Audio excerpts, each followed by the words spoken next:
I'll give you the Derek Jeter story of all Derek Jeter stories. Okay, so oh boy.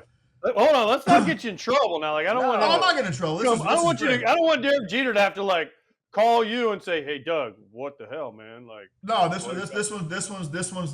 one's like people don't realize this is a good one. This is one of the best ones I've ever had. So we're in 07, we're in the playoffs, and walking up the tunnel, long story short, a cameraman slipped and fell on my ankle, like rolled it completely horribly.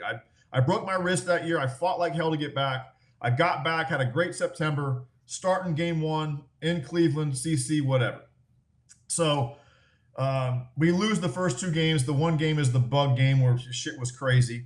And we're on the flight back, and Joe came up, was walking through the plane, and it was like, usually how Joe did it was if you drew straws for the veteran guys who had to come in on media day to take the media. And I was like, Joe, my ankle's a mess.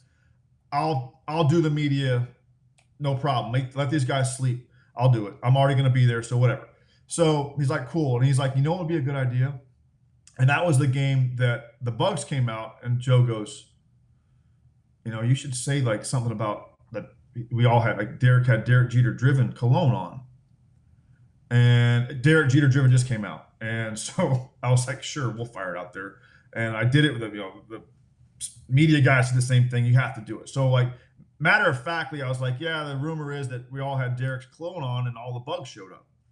So game 3 rolls around, and Derek always talked to me. I was always like consummate like captain, right? He was always worried about everybody and taking care of everybody and joking and having a good time and making sure everybody's focused. He don't speak to me.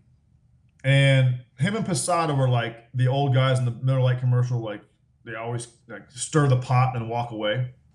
And Posada comes up to me, he's like shaking his head. He's like, you fucked up, man. And I'm like, I don't recall what I did. So the game goes by. He doesn't talk to me the entire game. Like doesn't even look at me, which is unlike him. Did our handshake, but it was like kind of at a 3% when usually it's 120.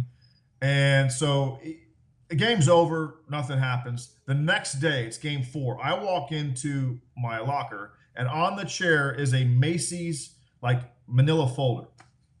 I open it up, and it's a professional letterhead that says like Macy's, whatever, and something to the effect of, due to your comments on the whatever date it was in the New York Times or New York, whatever it was, Daily, we've had to pull 2.7 million bottles of Derek Jeter driven off the shelves.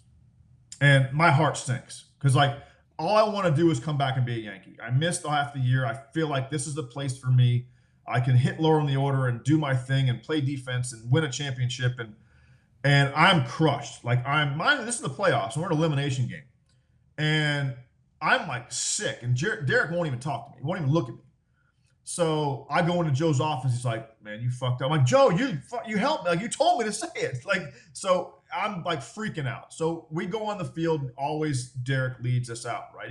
He's the first one out of the dugout. And I was trying to like always right behind him because first base is right there.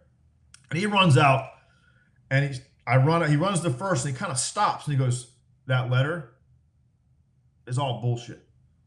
And I'm like, are you fucking serious? Like I took the ball and I spined him like right in the back. I go, look, I know these playoff games are easy for you, but I'm shitting a brick here. Like these games are stressful. I'm freaked out and you think it's one big joke. And like, I look over and like everybody's in on it. Joe's smiling. Posada's laughing under his mask. Like the whole game, I'm like, dude, this isn't funny. And we end up losing, but that was like, people had no idea like this was going on. And I was like shitting a brick because I was like, I just ruined my chance to be a Yankee. I dissed Derek Jeter in the press about his cologne and all this stuff, and he wouldn't talk to me. So I was devastated, and I realized it was a joke. I was like, I'm so gullible. Like I deserve that for sure. Wait. And then you're in Pittsburgh the next year, is that right? Oh, I went right to Pittsburgh. Yep. They got you. I tell you what, they got you. I tell you what, career is really. I mean, when you go from the starting first base for the Yankees to the utility guy for the Pirates, no career has ever gone better than what in a 6-month span than that shit.